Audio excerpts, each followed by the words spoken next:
In episode 3, Jason B continues to try to acclimate to his new life, but it's becoming more and more difficult because there are just things that he didn't plan on, people that he didn't know. An example of this pops up when he's at dinner and he's greeted by two people that he does not recognize, but his wife definitely knows. And his wife tells him that they're having a dinner party. And he plays it off like he forgot, but he just simply didn't know about it because there's only so much information he could garner from Jason A by surveilling him. And a dinner party was not one of those things. In order to kind of get some information on these people so that he doesn't seem like he doesn't know them, he starts asking Charlie. He plays it off like he's just forgotten some names and he needs to get a list together for this dinner party. But there's one guest in particular who he's curious about, and it's Daniela's best friend, Blair. And he pauses because he actually knows Blair from his other reality. But using all the information that Charlie's given him, he's got a note so he doesn't seem like he doesn't know these people. It does get interesting when Ryan shows up because the last conversation that these two had was Jason B calling Ryan up and telling him to stop bothering he and Daniela about the job opportunity out in San Francisco. When he gets Jason B alone, not knowing obviously that this is another Jason, he does apologize for overstepping his bounds. The rest of the dinner party, though, goes off without a hitch. Jason B passes all tests, even though nobody actually knew they were testing him. And at the end of it, a very drunk Daniela is very into Jason B.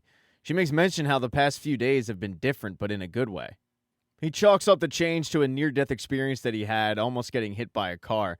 In reality, it was a near-death experience that Jason A almost had, but he watched it go down.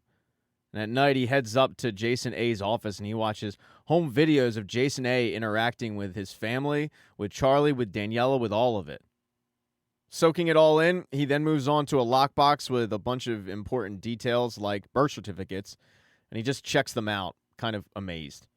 So things are going pretty great for Jason B. Jason A, though, not so much. He was dragged back to Velocity, and Layton is pissed. He's stressed out because they had to kill somebody, but he doesn't even blame Jason.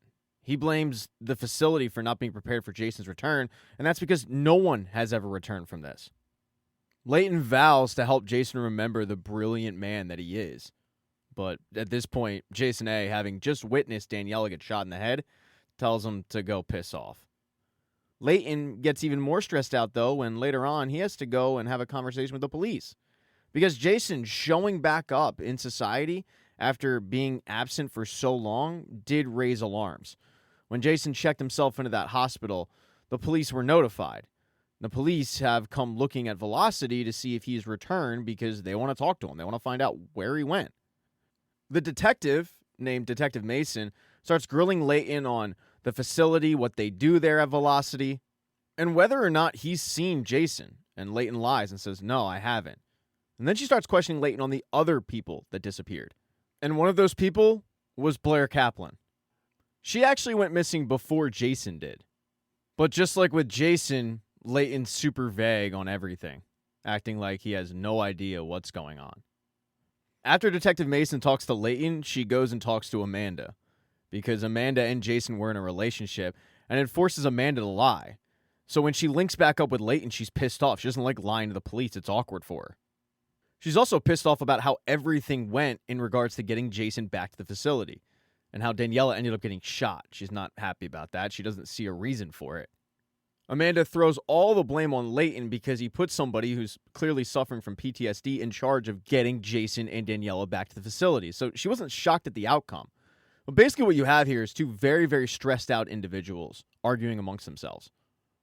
At one point, Jason yells at Amanda, look, Chicago PD is so close to connecting the dots on everything with Jason, with Blair, and if they do, you know what happens. We end up losing everything.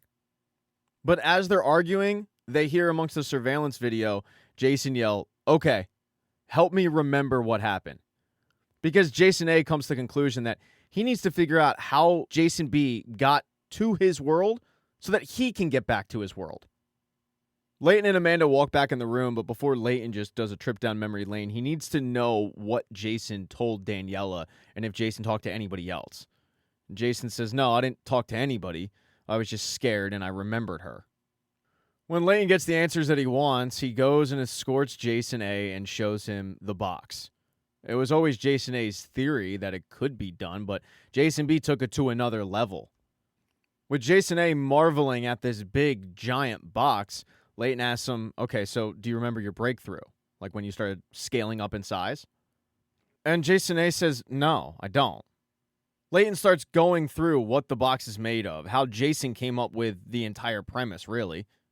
They then decide to open it up so Jason can see the inside, and that's when they tell him that he's the only one to return. There were others, and they have no idea what happened to him because recording devices don't work inside the box.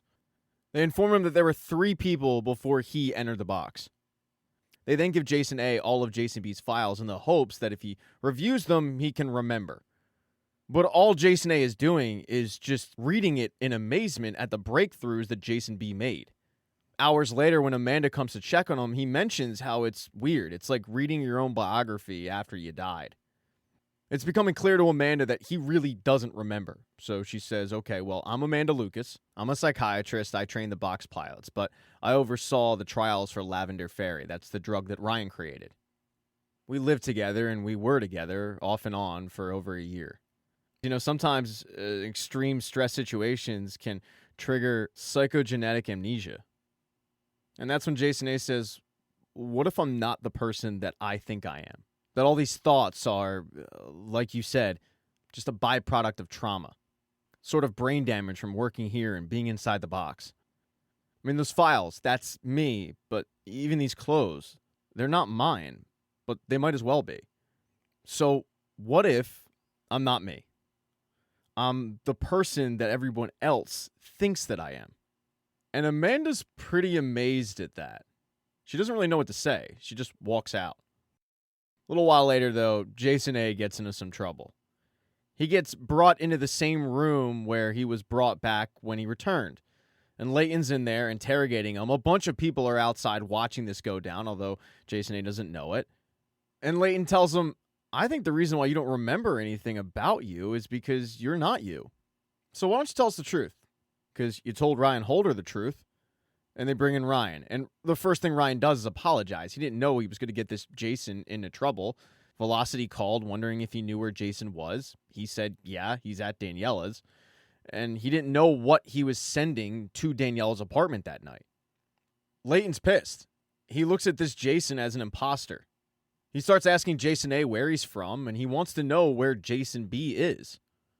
But as Layton is giving Jason more and more questions, Jason snaps, diving across the table and attacking him. Although that doesn't really go too well. He's outnumbered and he's getting his ass beat pretty good. They tie Jason A up and Layton continues on with this interrogation. Because he's got this box and he doesn't know how to use it. And the only hope of figuring out how to use it is this imposter Jason. He continues to ask Jason how it works. Jason continues to say he doesn't know. And finally, they just throw Jason in another room. And this time, he's got a roommate. It's Ryan. Jason starts asking Ryan, what were you working on? Because you're the missing piece. And Ryan says, well, you asked me to create a drug that altered the brain chemistry of the prefrontal cortex. It would put certain areas of the prefrontal cortex to sleep for an hour. Jason asks him, why would I do that? But Ryan flips out on him and says, you wouldn't tell me. Jason explains to Ryan that they were trying to put a human in superposition. Now, theoretically, that is impossible. The consciousness wouldn't allow it. And that's when Ryan realizes that that's it. My drug allows you to actually do that. Jason starts telling Ryan all about the box because Ryan truly was in the dark about everything. But that's when Layton walks back in and interrupts the conversation.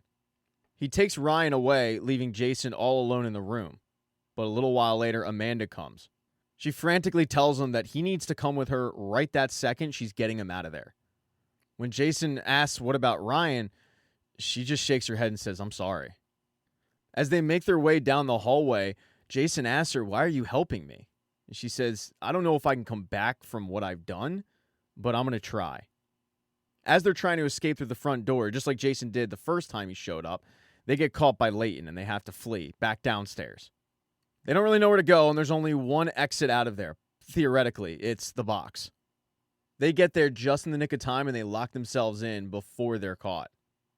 Jason really doesn't want Amanda to come with him, but she's not giving him a choice. She knows that her other option is stay there and die.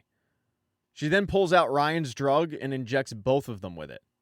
They knock out, and when they wake up, They're in the box, but the box is turned into a long, long, long hallway. Thank you so much for checking out this recap. Please consider subscribing to the channel and subscribing to my Patreon.